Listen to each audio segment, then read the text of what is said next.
Note में सेबी को मुक्त करा दिया है। ये चिदम्बरम का जो टेढ़ा बुद्धि है उसके कारण हुआ है। वो अपने को भले सबसे होशियार समझें, परंतु जब मैं प्राध्यापक था हार्वर्ड में, ये हार्वर्ड बिजनेस स्कूल में था, और उसने एक मेरा क्लास भी लिया था जिसमें उसको सी ग्रेड मिली, तो उसका बुद्धि क्या है मुझे पूरा आइडिया। तो उसके टेढ़ापन बहुत है उसके दिमाग में, और उसने ये पार्टिसिपेटरी नोट को पूरा उपयोग किया, क्योंकि काला धन को विदेश ले जाएं, विदेश की बैंक अकाउंट में जमा करेंगे तो आपको इंटरेस्ट नहीं मिलेगी, वहां सर्विस चार्ज लगती है। वो तो आपकी सेवा कर रहे हैं तो सर्विस चार्ज लगाएंगे, इंटरेस्ट नहीं देंगे। स्विट्जरलैंड की इतनी अच्छी स्थिति है कि हमारे लोग जाकर वहां पैसा बैंक अकाउंट में डालते हैं और सर्विस चार्ज 2% देते हैं, और स्विट्जरलैंड जो पैसा जमा है उसको लेकर अमेरिकन बॉन्ड मार्केट में इन्वेस्ट करते हैं और उनको 4% मिलती है। तो 2% हमारे से, 4% बॉन्ड मार्केट से, स्विट्जरलैंड को 6% कोई काम करे बिना मिल जाती है। इसीलिए स्विट्जरलैंड में टैक्स ही नहीं लगती है किसी के ऊपर, क्योंकि हम लोग उसके लिए व्यवस्था कर रहे हैं। तो ये पार्टिसिपेटरी नोट के कारण, और इसमें ये रूल है कि जब भी वो आएगा उसी तेजी से वो बाहर भी निकल सकता है, इसको इसीलिए हॉट मनी कहते हैं। तो पार्टिसिपेटरी नोट्स बड़े पैमाने में अभी बाहर निकली है, और जो पहले हिंदुस्तान में आई उसको तुरंत कन्वर्ट करना होता है और बाहर उसको ले गए। और एक और चिदम्बरम ने किया, वो था कि पार्टिसिपेटरी नोट में आप इन्वेस्ट करोगे स्टॉक मार्केट में, उसमें मुनाफा कमाओगे तो कैपिटल गेन्स टैक्स 30% लगती है। तो उससे भी आपको मुक्त कराने के लिए उन्होंने एक रूल बनाया कि यदि मॉरिशस की कोई कंपनी इन्वेस्ट करेगी तो उस कंपनी के, बेचारा मॉरिशस छोटा देश है, उसमें गरीब देश है, उसके लिए हम भारत की देश हृदय में बड़ी जगह है, इसीलिए उन्होंने ये कहा है कि मॉरिशस की कोई कंपनी इन्वेस्ट करेगी तो कैपिटल गेन्स टैक्स उसके लिए 0 है, ना के बराबर। और मॉरिशस में आपको $1 पर कंपनी वहां आप बना सकते हैं। तो सारे लोग आज कैपिटल पार्टिसिपेटरी नोट्स मॉरिशस जाकर एक कंपनी खड़ा करते हैं और वो कंपनी आकर यहां इन्वेस्ट करती है।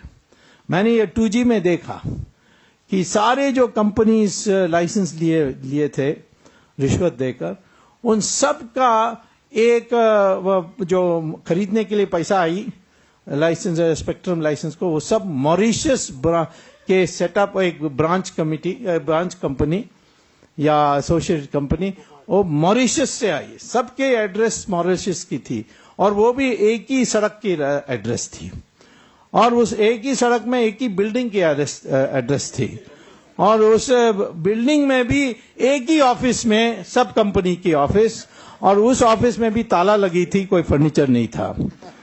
तो ये एक फ्रॉड हमने देखा।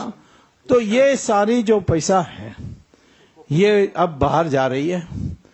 आधा कारण ये भी है कि अमेरिका की मामला सुधर गई तो अमेरिका के बॉन्ड मार्केट में जा रही, परंतु ये पार्टिसिपेटरी नोट को तारापुरे कमेटी ने कहा था अबॉलिश करना चाहिए। मैं पिछले 5 साल से कह रहा हूं कि ये सबसे खतरनाक, इसको डेरिवेटिव कहते हैं, सबसे खतरनाक डेरिवेटिव है, इसको अबॉलिश करनी चाहिए। तो ये भी डॉलर को आज महंगा कर रही है। और तीसरा है जो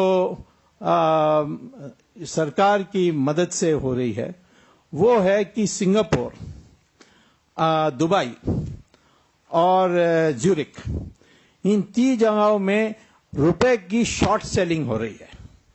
शॉर्ट सेलिंग जैसे फॉरवर्ड ट्रेडिंग जैसा है। सिंगापुर में बैठकर, और आज सिंगापुर सबसे महत्वपूर्ण बन गई है इस मामले, फॉरेन एक्सचेंज ट्रेडिंग में दुबई से भी ज्यादा और स्विट्जरलैंड से भी ज्यादा आज सिंगापुर इंपॉर्टेंट है। सिंगापुर में एक व्यक्ति बैठा है जो एक मंत्री का बेटा है, और वो शॉर्ट सेलिंग माने वो क्या कहता है कि मुझे आप डॉलर दीजिए, एक मान लीजिए 60 रुपए में, एक हफ्ते के बाद मैं उसको 62 रुपए में रेट में वापस कर दूंगा। तो अब रेट बढ़ जाती है, 62 रुपए से ज्यादा 65 रुपया हो जाती है, तो उसको कोई काम करे बिना, कोई अपना पैसा होते बिना उसको 3 रुपए के मुनाफा मिल जाती है। इसको शॉर्ट सेलिंग कहते हैं। और वहां कौन कर रहा है? वो चिदम्बरम का बेटा है, कार्तिक चिदम्बरम। वो बाप से भी बड़ा चोर है।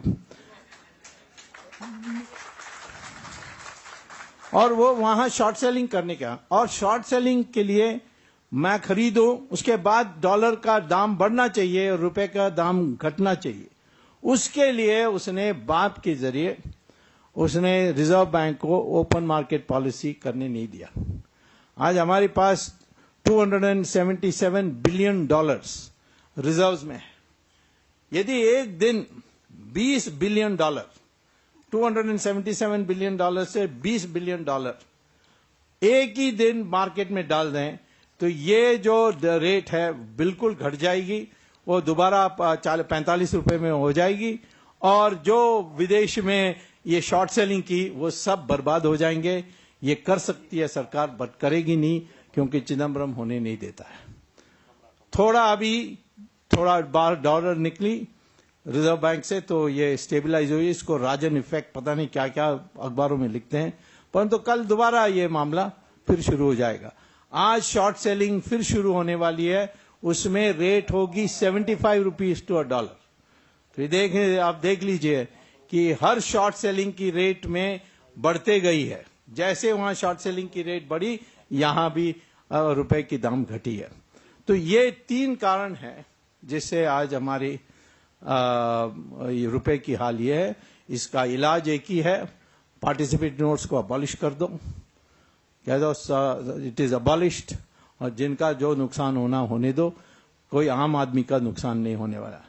दूसरा है कि हवाला एजेंट सबको पता है कौन है, उसको पकड़ के गिरफ्तार करनी पड़ेगी। उनको पकड़ के गिरफ्तार 4-5 लोग बड़े लोगों को करने से सारा मामला परिस्थिति बदल जाएगी। और तीसरा है कि जो शॉर्ट सेलिंग करेगा करेंसी में, उसको जेल में डालो। तो ये तीनों आज की सरकार नहीं कर सकती, क्योंकि सारे मंत्री इसमें लिप्त हैं। तो ये कैसे कर सकते हैं? एक नया सरकार की इंतजाम करनी चाहिए।